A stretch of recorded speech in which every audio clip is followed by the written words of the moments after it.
자, 시작해 봅시다. 극문학. 극문학의 특징을 몇 가지로 한번 정리해 보도록 할게요. 일단 우리는 극문학을 뭐라고 이야기하냐면, 자, 미완성의 문학이라고 얘기합니다. 극문학을 뭐라고 한다고요? 미완성의 문학이라고 얘기를 합니다. 이렇게 말하는 이유는 뭐냐면, 다른 글들은 글을 쓰게 되면은 이것이 곧 뭐가 되는 거냐면 완성이 되죠. 그런데 극문학은 글을 쓴다고 완성이 되는 것이 아니라 이것을 이제 누가 연기로서 구현을 시켜줘야 되냐? 배우 연기로 이거를 뭐 시켜줘야 돼? 실현을 시켜줘야 그때서야 완성이 되기 때문에 극문학을 우리는 미완성의 문학이라고 얘기를 합니다. 다시 말하면, 자, 목적 자체가 이 글을 통해서 배우들이 어떻게 연기를 해야 되는지 그 방향을 제시해 주는 거기 때문에 미완성의 문학이라고 얘기를 하고요. 우리가 배우는 파수꾼 같은 경우에는 극문학 중에 뭐가 있냐면 어떤 종류로 이야기하냐면 바로 희곡이라는 그러한 장르로서 볼 수 있는데, 자, 희곡이라고 하는 게 뭔지 지금부터 알려줄게요. 자, 희곡은 일단 목적이 뭐냐면 무엇을 목적으로 하냐? 무대 상영을 목적으로 하는 그러한 극무닭을 우리는 희곡이라고 얘기를 해요. 그러니까 여기에서 중요한 건 목적이 무대 상영이라는 게 굉장히 중요하죠. 그러니까 어떤 것들이 있을 수 있느냐라고 하면 대표적인 게 이제 연극이나 그 다음에 뮤지컬이라고 하는 이렇게 무대에서 상영을 하는 것들이 바로 목적이 될 수 있다라고 우리가 볼 수가 있다라고 하는 겁니다. 자, 여기서 참고적으로 알아둬야 될 거는, 자, 극문학 중에 뭐가 있냐면 시나리오라고 하는 것도 있거든요. 근데 이 시나리오는 극문학 중에 하나이긴 한데, 이 시나리오는 목적이 뭐냐면 드라마나 영화처럼 영상 제작이 목적이기 때문에 그 같은 극문학이다라고 하는 거에서 공통점이 있지만 이러한 차이점은 분명히 존재합니다. 그리고 자, 희곡 같은 경우에 두 가지만 알아둡시다. 첫 번째, 장면 단위를 알아둡시다. 각 장면의 단위를 어떻게 보냐면 바로 막이라고 하는 것과 장이라고 하는 걸 가지고 장면 단위를 구성합니다. 그래서 1막 2장, 1막 3장, 2막 1장 뭐 이렇게 얘기를 한다는 거죠. 근데 이제 파수꾼 같은 경우에는 막이 몇 개냐라고 하면 하나의 막으로 돼 있기 때문에 이런 글들을 우리는 단막극이다라고 얘기를 하죠. 그러니까 무슨 얘기겠어? 자, 연극의 분량이 길다는 얘기야, 짧다는 얘기야? 짧다는 얘기죠. 알겠지? 그렇게 볼 수가 있고, 두 번째가 이제 좀 중요한데, 이거는 이제 종종 시험에 물어보는 내용들이거든요. 굉장히 의미가 있는데, 바로 뭐냐면 이 글로 쓴 것들 있잖아. 이런 것들을 배우가 연기를 하는데 얼만큼의 제약성을 받느냐, 이거에 대해서 물어보는 경우가 많아요. 그러니까 시간을 표현하거나 또는 공간을 표현하거나, 그 다음에 좀 이게 가장 핵심인데 등장인물의 수, 자, 이런 것들에 대한 제약성이 희곡은 어때? 있다는 게 중요한 특징입니다. 다시 말하면 예를 들어서 10만 전투를 표현하고 싶다. 무대에선 불가능하죠. 그제? 10만 명의 배우들이 올라올 수 없기 때문에 불가능합니다. 근데 이게 왜 중요하냐면 이 제약성이 있다라는 측면이 무엇과 좀 대비가 되냐면 바로 시나리오와 대비가 되는 거예요. 알겠니? 시나리오는 영상 제작을 목적으로 하는 거기 때문에 제약성이 있을까 없을까? 없죠. 뭘로 하면 돼? CG로 하면 되기 때문에 여기 같은 경우에는 상대적으로 제약성이 굉장히 떨어질 수밖에 없다. 그래서 얘는 제약성이 없다라고 하는 것이 굉장히 중요한 차이점의 특징이다. 이렇게 볼 수가 있습니다. 자, 그 다음 또 하나 더 굉장히 중요한 걸 하나 짚고 넘어가야 되는 게 있는데, 자, 희곡. 그러니까 이건 극문학 전체에서 사실은 나오는 특징이긴 하거든요. 여러분들 이걸 좀 기억했으면 좋겠는 것이, 자, 이 희곡, 극문학의 구성, 극의 구성을 보자면 크게 세 가지 구성이 있거든요. 알겠지? 뭐가 있냐면 해설, 그리고 지시문, 마지막으로 이제 대사가 있습니다. 물론 사건 전개에 주되게 영향을 끼치는 건 역시 뭐가 되겠죠? 대사가 되겠죠. 그죠? 맞지? 이 대사가 바로 주된 구성이고요. 주된 전개 방식이다. 이렇게 여러분들이 생각하시면 돼요. 그러니까 필자가 하고 싶은 얘기나 또는 배우가 우리에게 뭔가를 전달하고자 할 때 우리한테 보통 대사, 말로써 전달을 많이 한다는 거죠. 여기는 어렵지 않지? 그죠? 지시문은 어떤 역할을 해주냐면 아주 간략한 건데 지시문에선 표정이나 뭐 아주 길게 나오진 않지만 간단한 행동 정도를 우리에게 보여준다. 알겠지? 라고 하는 거고요. 그 다음에 해설 같은 경우에는 작품의 전반적인 뭐에 대해서 설명을 해주는 거냐? 전반적인 바로 배경에 대한 또는 배경이나 또는 상황에 대한 그러한 설명을 해주는데 여기서 중요한 거 알겠지? 시험에 꼭 나오는 게 있어. 이거는 안 나올 수가 없는 건데요. 이 해설을 소설로 따지면 소설의 해설자는 누구랑 똑같은 역할을 할까요? 라고 물어보면 보통 서술자라고 얘기하는데 아니라는 겁니다. 알겠니? 해설자는 소설의 서술자가 아니에요. 서술자는 이야기의 전반을 다 우리에게 전달해주는 역할을 하죠. 그런데 이 극문학 같은 경우에는 뭘 가지고 전달한다고요? 대사를 가지고 전달을 한단 말이죠. 알겠지? 그러니까 꼭 알아둬야 되는 건 해설자는 곧 서술자가 아니라는 사실을 여러분들이 기억하셔야 됩니다. 여기서 굉장히 중요한 특징이 하나 나오는데 그렇다면 이 극문학에는 이건 중요하니까 티나게 선생님이 좀 필기를 해줄게. 극문학에는 누가 없을까요, 얘들아? 바로 서술자가 없다는 게 굉장히 중요한 특징이에요. 뭐 말하자면 굳이 말하자면 이 서술자의 역할을 해주는 사람이 누구겠어요? 우리에게 어떤 작품을 전달해주는 역할을 하는 사람이 결국 누구겠어? 배우들이죠. 알겠니? 굳이 얘기하자면. 근데 이게 왜 중요하냐면 서술자가 없기 때문에 자 이것도 봐야 돼.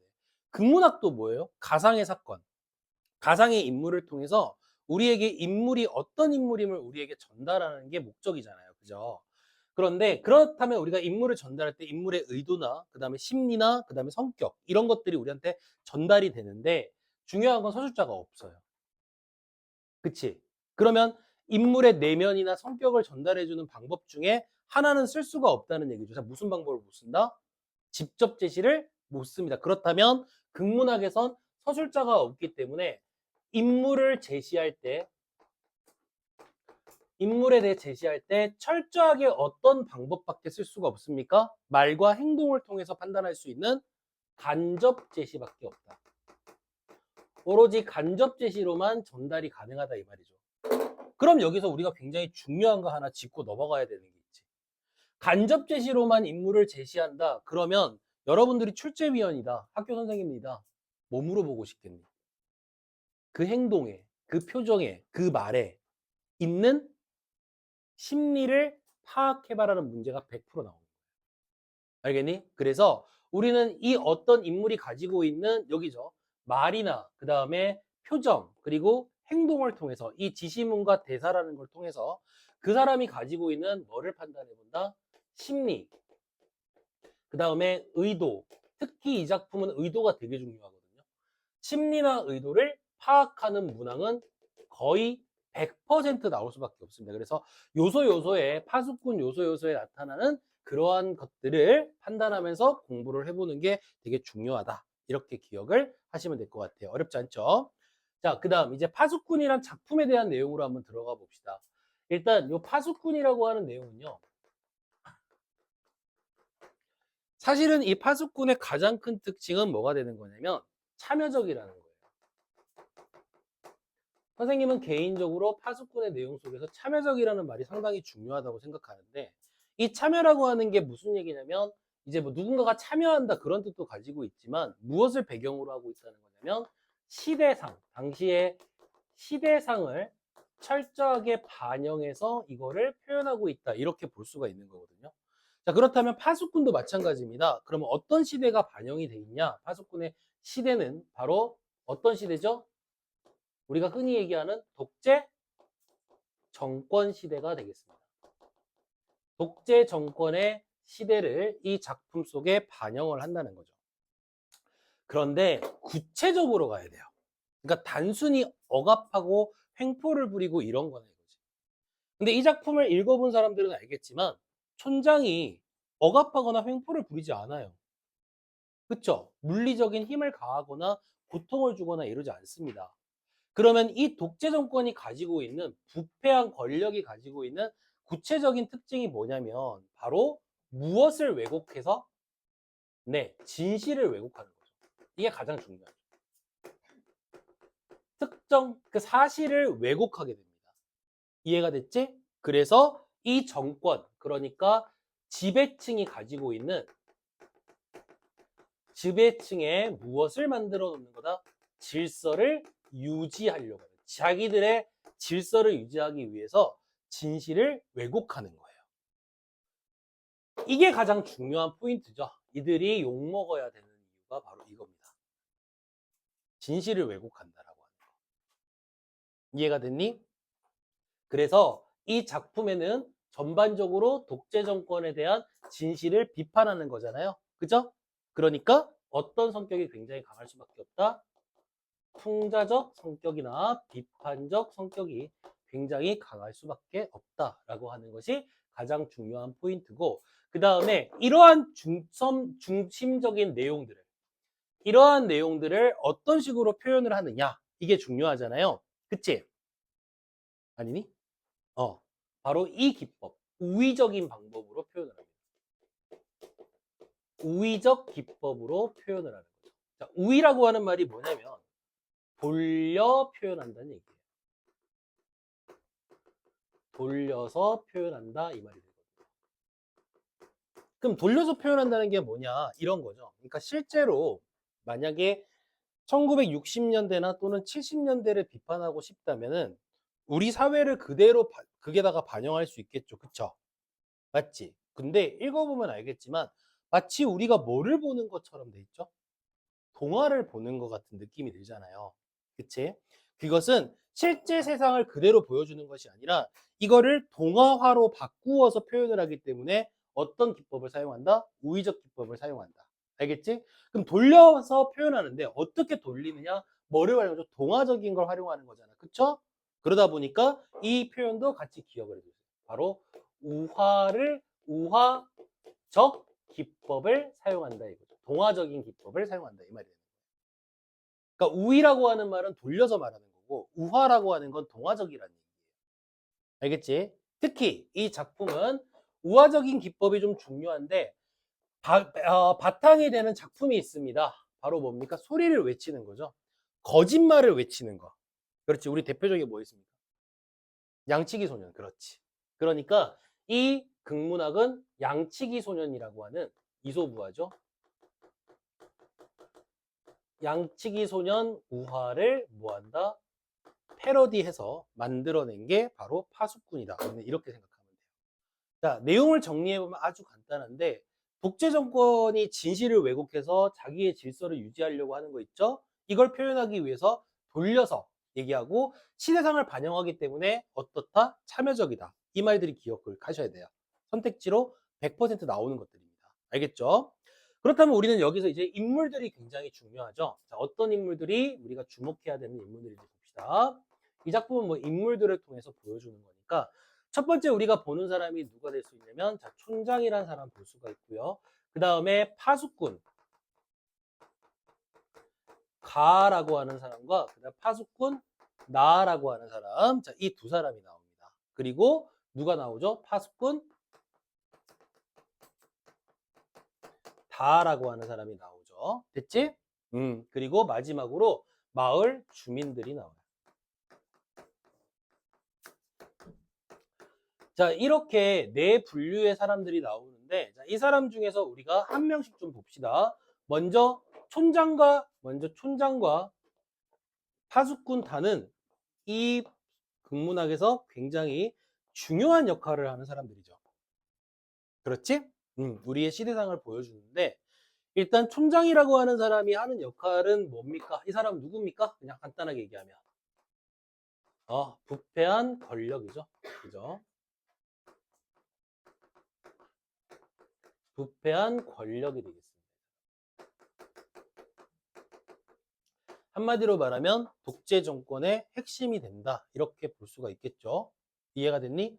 근데 이 촌장이라고 하는 사람이 어떤 식으로 자기의 이 정권, 권력을 유지하려고 하냐면 아까도 얘기한 것처럼 진실을 뭐 하는 사람? 왜곡하는 인물이에요. 진실을 왜곡하죠. 그리고 이 왜곡된 진실을 뭐 하기 위해서? 지키기 위해서. 이걸 유지하기 위해서. 다시 말하면 진실이 밝혀지는 걸 두려워하는 사람이죠. 왜 두려워하죠? 밝혀지면 자기가 지금까지 세워놓은 권력이 와장창 무너지니까. 이해가 됐니? 그래서 이걸 왜곡하는데 어떤 방법으로 계속 이것을 유지하려고 하느냐, 이게 중요해요. 첫 번째는 어떤 방법? 회유를 합니다. 알겠지? 회유라고 하는 게 뭐예요? 뭔가 이득이 되는 걸 주면서 자기의 진실 왜곡, 위선, 가식 이런 거를 동조해 주길 바라고요. 그 다음에 두 번째는 이제 뭐도 한다? 위협도 가하는 그런 인물이에요. 알겠지? 자, 이런 방법으로 진실을 왜곡하는 부패한 권력이 되겠죠. 그러니까 이 사람은 이 작품에서 뭐가 된다는 거? 풍자의 대상이 된다는 거죠. 그 다음 파수꾼 나와 파수꾼 다와 파수꾼 나 좀 봅시다. 파수꾼 나 이거 헷갈릴 수 있으니까 나라고 할게요. 여기는 자, 파수꾼 가와 파수꾼 나는요. 그러니까 말하자면 촌장을 무조건 따르는 사람이에요. 알겠니? 그러니까 이 사람들은 권력을 숭배하는 사람이죠. 근데 문제는 뭐냐? 힘 있는 사람을 숭배하는 게 굳이 나쁜 건 아닌데 어떤 게 문제냐면 이 사람들의 핵심은 뭐냐면 이 촌장이 왜곡시켜 놓은 이 진실이, 그죠? 이 진실을 아는 사람이에요, 모르는 사람이에요? 모르죠. 그리고 자기가 확인도 안 해봤어요.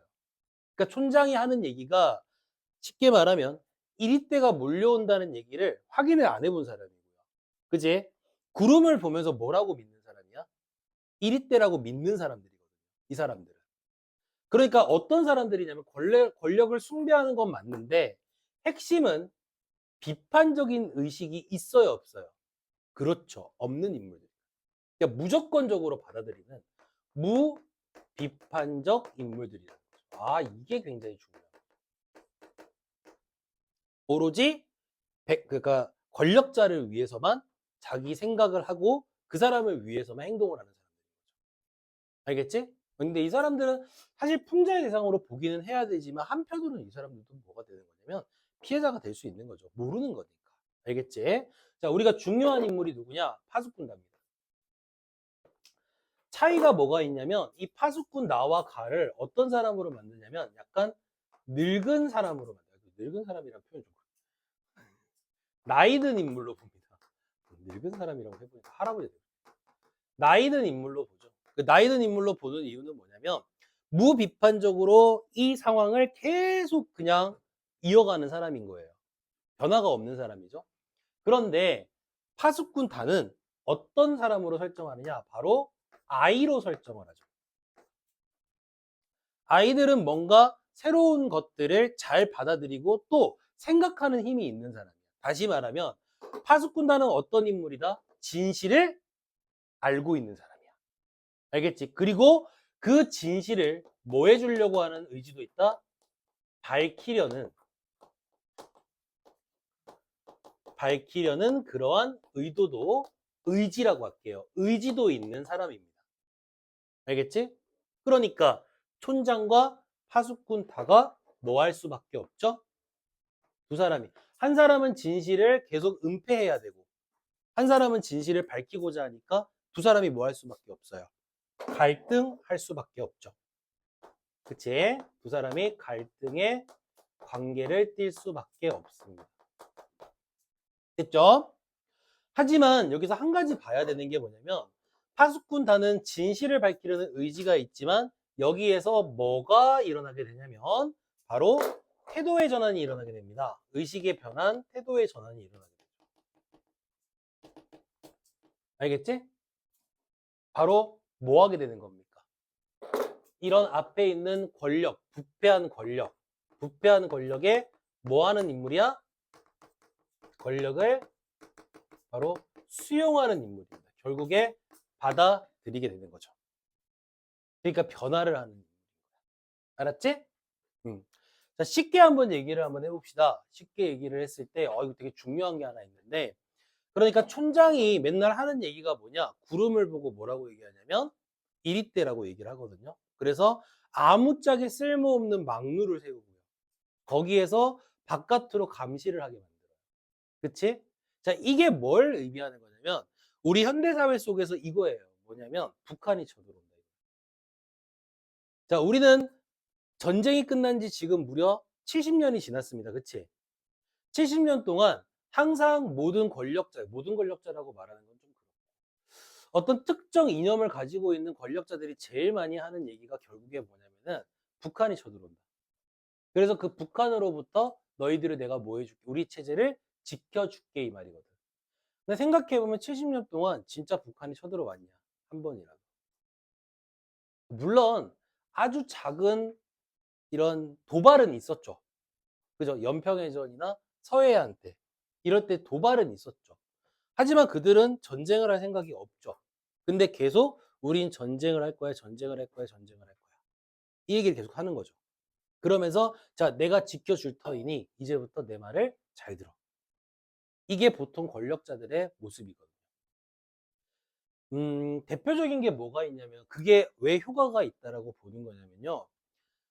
1998년대 대선이 일어나요. 대선이 있어요. 그러니까 1997년까지 김영삼 대통령이 정권을 잡고 있다가 김영삼 대통령이 큰 잘못을 하죠. 뭘 잘못을 하죠? IMF. 그러니까 국가 경제를 말아먹게 돼요. 와장창 무너져 버렸죠. 정말 니네가 상상도 할 수 없을 정도. 자, 이렇게 되면 무엇이 일어날 수밖에 없어요? 정권 교체가 일어날 수밖에 없겠죠. 다음 대선에서. 그지? 그리고 그 다음에 나오는 주자가 누구였냐? 김대중이었고. 그러면 이거는 해보나 마나한 게임이 돼버리는 거예요.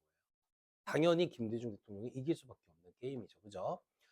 상대편으로 나온 사람이 이회창입니다. 이 사람도 뭐 훌륭한 사람이긴 한데 어쨌든 이 사람이 이제 김대중 대통령과 붙어야 되는데 아무래도 위험해요. 보수 진영이 집결이 안 됩니다. 그래서 아주 위험한 발상을 하죠. 북한에다가 우리 남한 쪽으로 총을 쏘아달라고 돈을 줍니다. 실제로.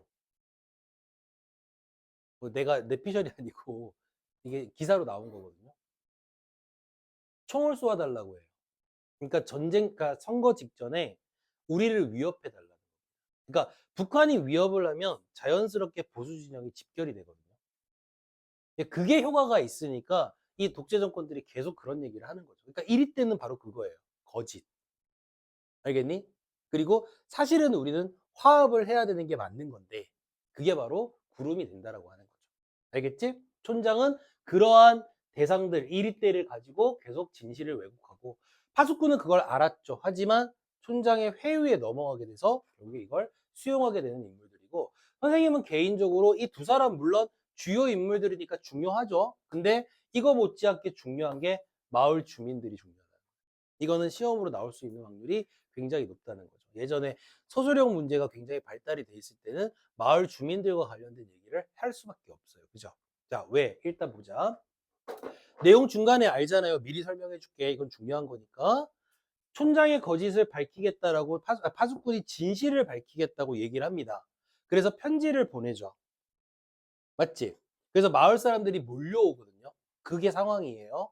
근데 실제로 그러면 무대 위에 마을 주민들이 막 몰려오느냐? 아니죠. 그지? 누구를 마을 주민으로 보느냐? 바로 마을 주민의 역할을 해주는 사람이 누구지? 관객이에요. 그러면 쳐들어오는 쳐들어오는 마을 주민들을 관객으로 설정한 이유가 도대체 뭐냐 이거예요. 왜 그렇게 설정을 했느냐? 여러 가지 이유가 있거든요. 진짜 여러 가지 이유가 있는데 그냥 가벼운 이유들을 좀 보자면 마을 주민들을 관객으로 설정을 했을 때 나타나는 첫 번째는 아까 선생님이 설명했던 거. 자, 제약성. 알겠니? 희곡은 무대 연극이기 때문에 마을 주민들이 떼거지로 몰려오는 걸 표현할 수가 없어요. 그쵸? 표현하기 쉽지 않죠. 할 수는 있겠지만 쉽지 않겠죠. 그러니까 여기에서는 등장인물들의 제약성 때문에 일단 관객들을 뭐 하게 되는 거다? 제약성이 있기 때문에 관객들을 마을 주민으로 설정을 하게 되는 거고요. 이해가 됐니? 그리고 이 마을 주민을 관객으로 설정했을 때 다시 말하면 관객을 극 중에 뭐 시켜주는 역할도 하게 되는 거죠. 관객을 극 중에 개입시켜주는 그러한 역할도 있죠. 그러면 자연스럽게 내가 마을 주민이야? 이러면서 더 이 이야기에 집중할 수 있게 되는 겁니다. 그런데 실제로 의도는 세 번째가 제일 중요하죠. 자, 마을 주민들이 어떤 사람들인지 봅시다. 그쵸? 마을 주민들은 어떤 사람들이에요? 촌장의 거짓에 그렇지 속아 있는 사람들. 근데 자기가 속았다는 걸 알아요, 몰라요? 모르죠. 그치? 그러니까 마을 주민들은 어떤 사람이냐면 한마디로 얘기하면 무지한 사람들이거든.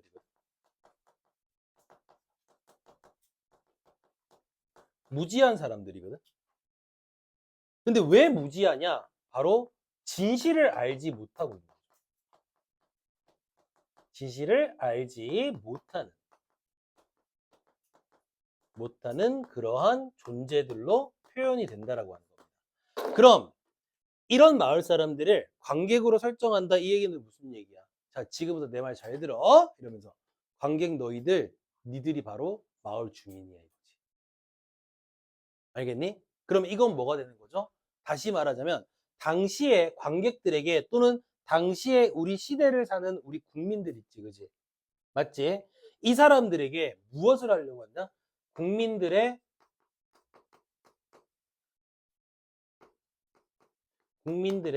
상황에 대한 현재 상황에 대해서 뭐 하기 위한 거냐? 자각하라는 의미예요. 자, 너희들도 뭐다? 지금 마을 주민이다. 니네도 지금 거짓에 속고 있다. 이 말인 거죠. 이 부분이 굉장히 중요한 거예요. 국민들의 상황을, 현재 상황을, 시대적 상황을 이렇게 한 게 없겠죠?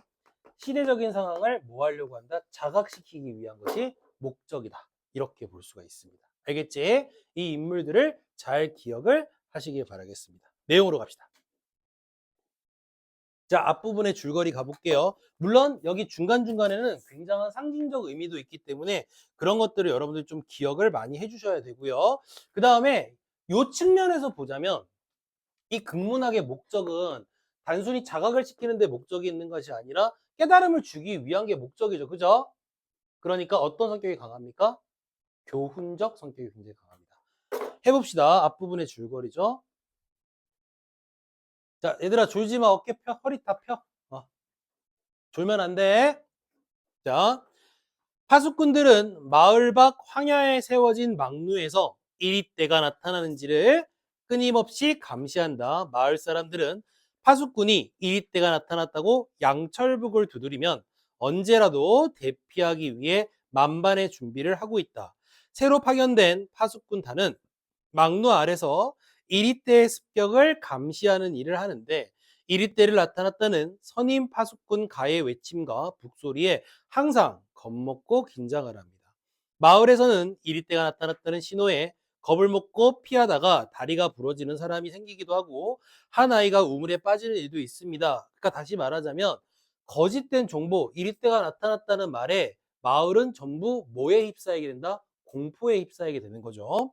그러면서 어느 날 저녁 파수꾼단은 다른 파수꾼들이 잠을 자는 사이에 망루에 올라갔다가 파수꾼가가 외치는 이리떼의 정체가 흰구름이라는 사실, 이게 진실이죠. 충격에 빠진다. 파수꾼단은 촌장에게 편지를 써 이리떼의 정체가 거짓임을 알린다. 이렇게 얘기합니다.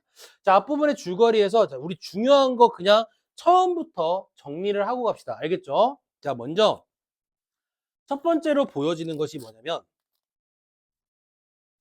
인물에 대한 얘기는 했으니까 아까 상징적인 의미가 있다 그랬죠? 그치? 자, 소재에 대한 상징적인 의미를 지금부터 정리해 보도록 할게요. 여기서 나오는 것들 몇 가지를 좀 보도록 합시다. 자, 먼저 첫 번째, 망루. 우리 소재에 대한 소재의 의미를 지금부터 하나씩 볼 텐데, 자, 첫 번째가 바로 망루입니다. 자, 망루는 무엇을 목적으로 만든 거죠? 감시를 목적으로 하고 있어요. 맞니?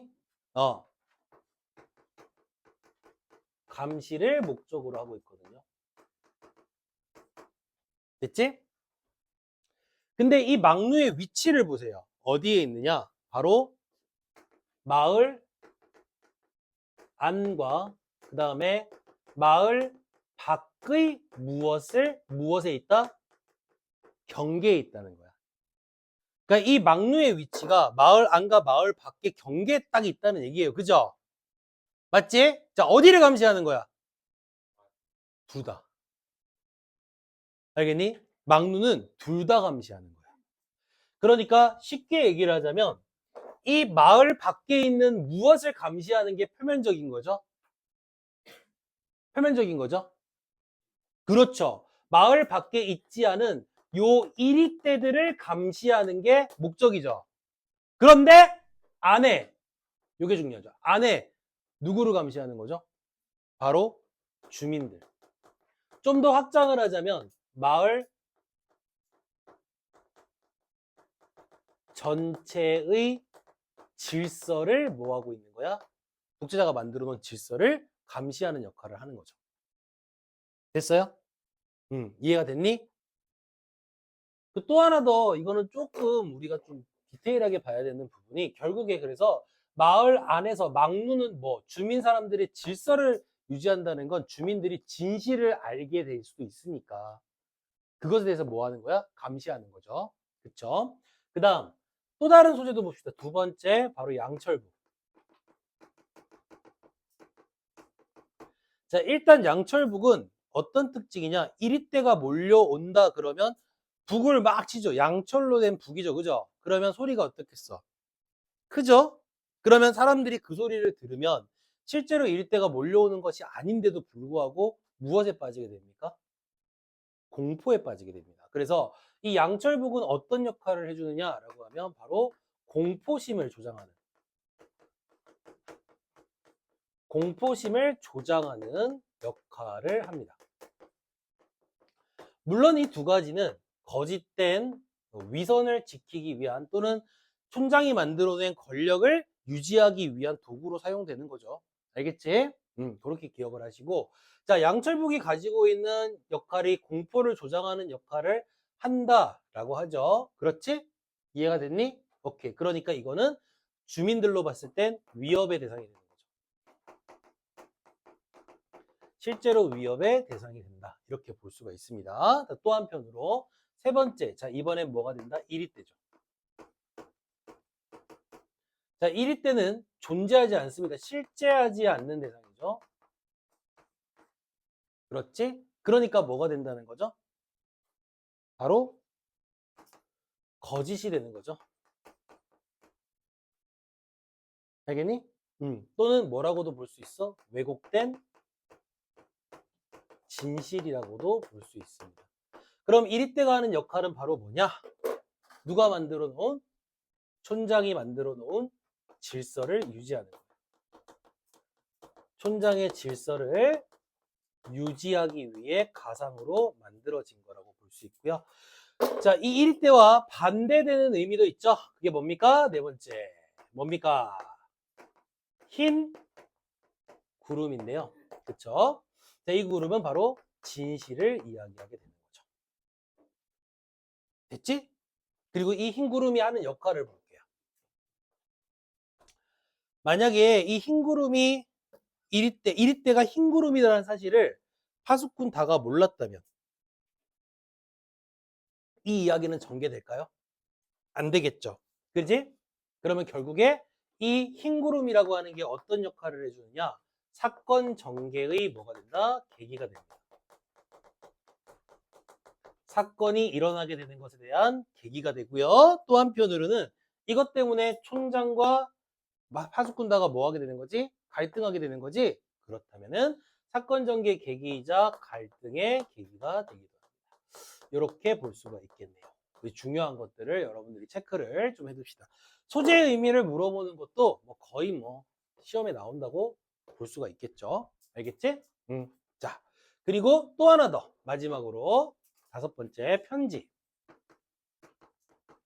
그렇지?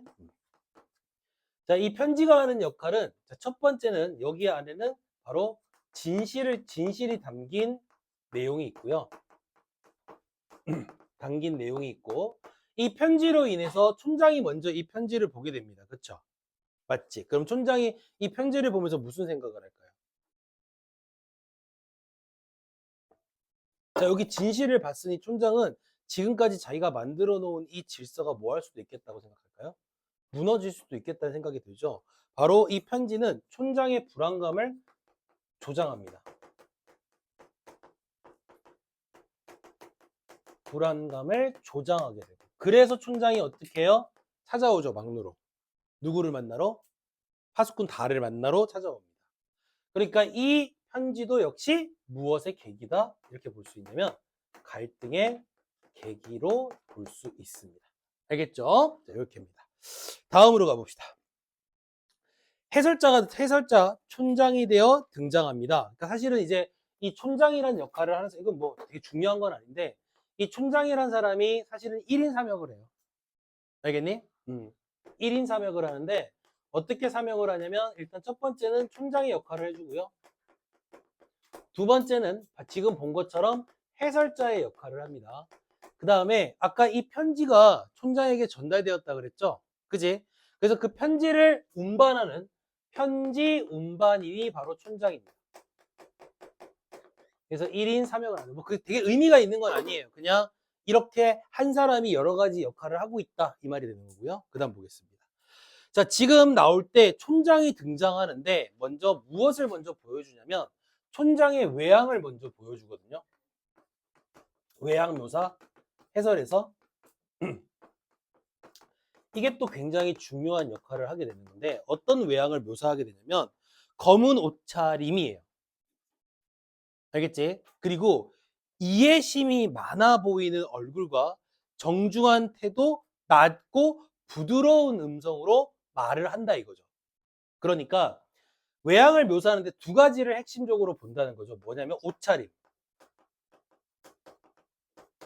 그리고 표정과 무엇이 되냐면 음성이에요.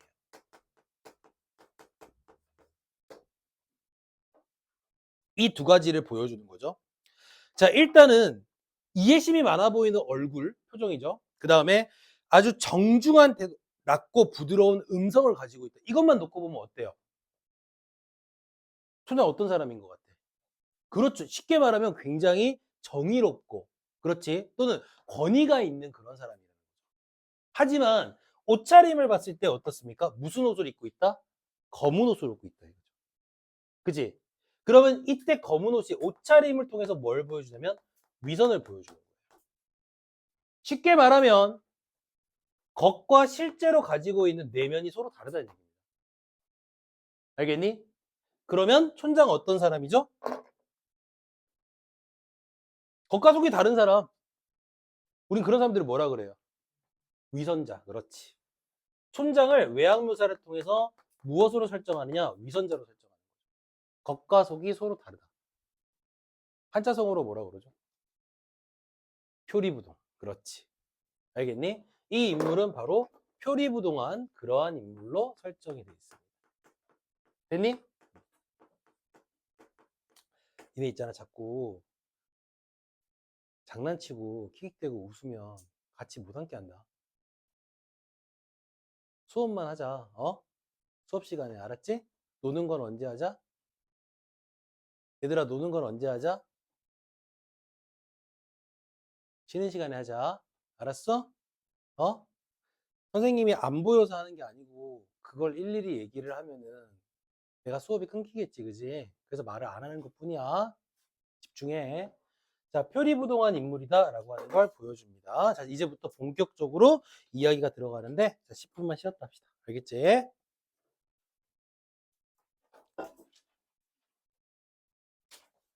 꺼졌니? 소리 났어?